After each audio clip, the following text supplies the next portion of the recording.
At the company's annual meeting, my wife and her male assistant drank from the same glass of wine. I didn't say a word. Quietly, I sent out a message. By the end of the evening, I had withdrawn completely from her company. That same day, 2/3 of my wife's business partners announced the permanent termination of their dealings with her, and all pending orders were declared void. It wasn't long before a divorce agreement landed on Natalie Cross's desk. Enraged, she came to find me. I just took a sip of Brandon Knox's wine. "Do you really have to go this far?" she asked, eyes blazing. I looked at her, my voice calm. "Yes," I said. "Absolutely." That night at the annual meeting, Natalie wore a striking red dress, bold and dazzling. She stood at the center of the stage, radiating confidence. Brandon approached her and handed her a wine glass, one he had just sipped from. She accepted it without hesitation and drank from it in full view of the audience. Around them, guests murmured. Under the warm lights and curious gazes, her cheeks flushed slightly. She looked at Brandon, her eyes gentle, even tender. "This year," she announced, "our company has reached a historic milestone. Our trade volume hit a record high,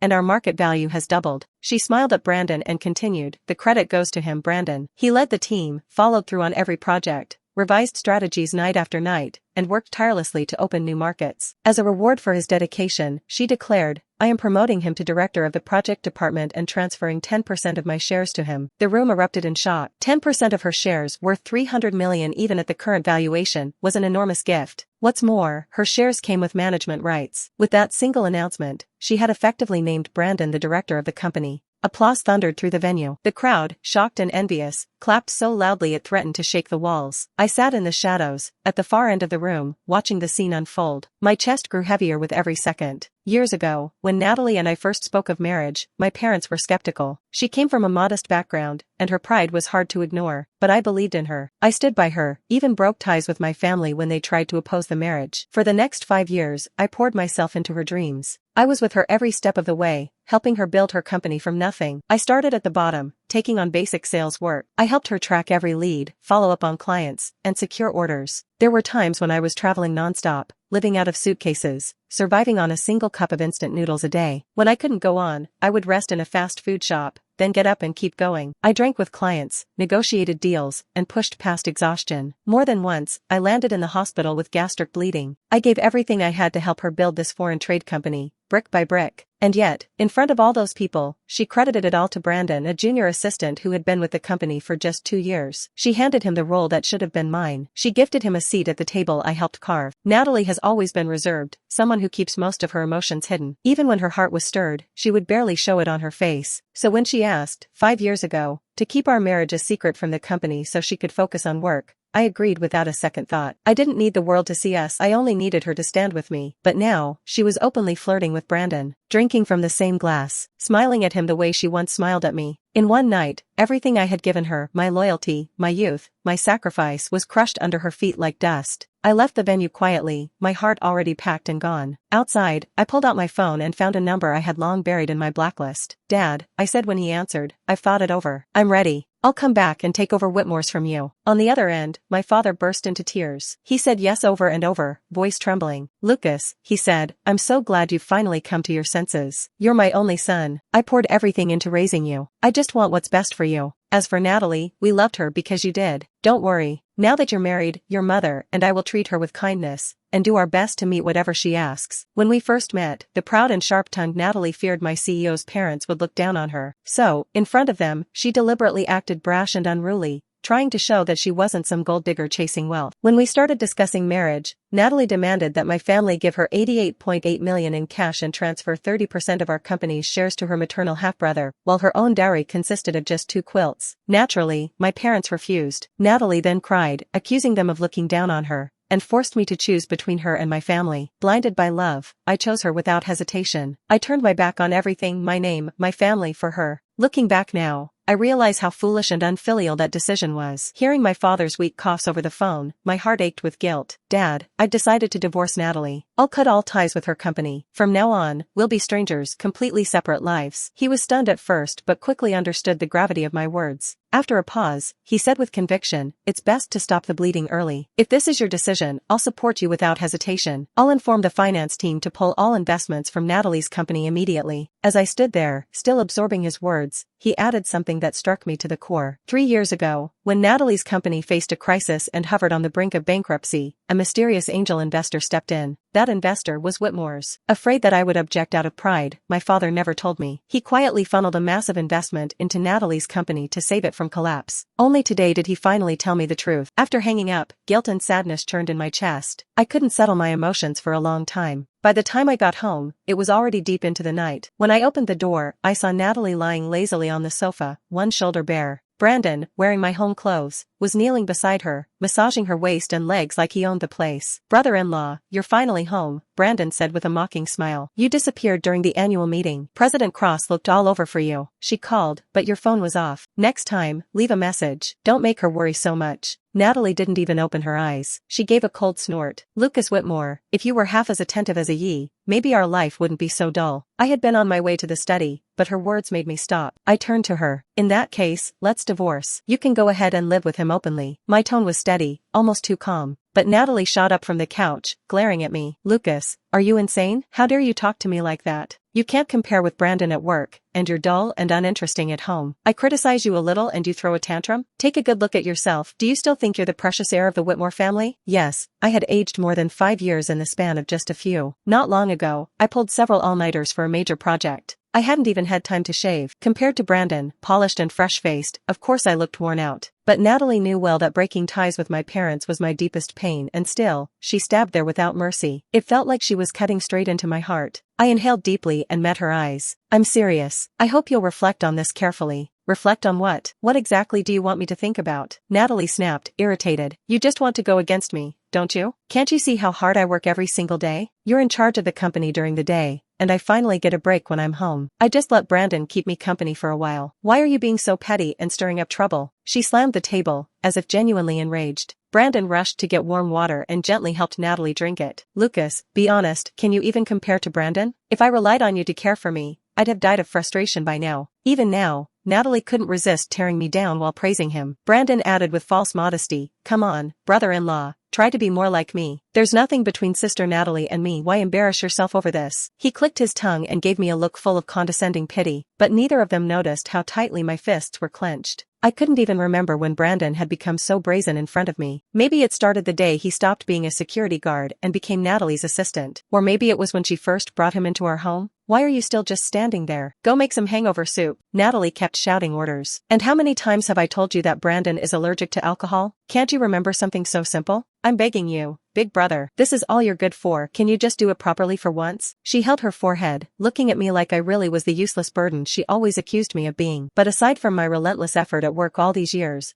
I also had the full support of Whitmore Group behind me. What right did Natalie have to belittle me? While I was lost in thought, Brandon suddenly spoke again. "Sister Natalie, maybe my presence is what upset my brother-in-law. I should go." He stood up, feigning guilt, and lowered his head like he was preparing to leave. But Natalie reached out and yanked him back. "Sit down. This has nothing to do with you." She shot me a sharp glare. "Tonight, I'm going to fix that arrogant attitude of yours, Lucas." At an angle Natalie couldn't see, Brandon smirked and flashed me a middle finger. "Brother-in-law, I know I've got my little flaws, but it's your fault for disobeying and upsetting Sister Natalie. Guess you'll just have to put up with me for now." He sat back down and resumed massaging her shoulders. After everything I had just witnessed, I suddenly felt an unexpected calm. People change. The Natalie I once gave up everything for, the one I risked my entire future to love, is no longer the person standing in front of me. "I'll have my lawyer contact you about the divorce." I gave her one last look, then turned to leave. Through the reflection in the glass door, I caught a glimpse of Natalie's stunned expression. "Lucas, if you dare walk out that door, don't ever come back." Bang! I responded to her threat by slamming the door shut behind me. I thought I wouldn't be able to sleep that night, but to my surprise, it turned out to be the most peaceful night I'd had in years. No company deadlines. No need to cater to Natalie's moods. No more pretending not to see through Brandon's fake humility. For the first time in a long while, I felt what it meant to live for myself. The next morning, I was jolted awake by a string of phone calls. "Mr. Whitmore, get to the company ASAP. Director Knox is coming for a surprise inspection today. He said he wants to personally review your group's projects." It was a call from the manager of another project group.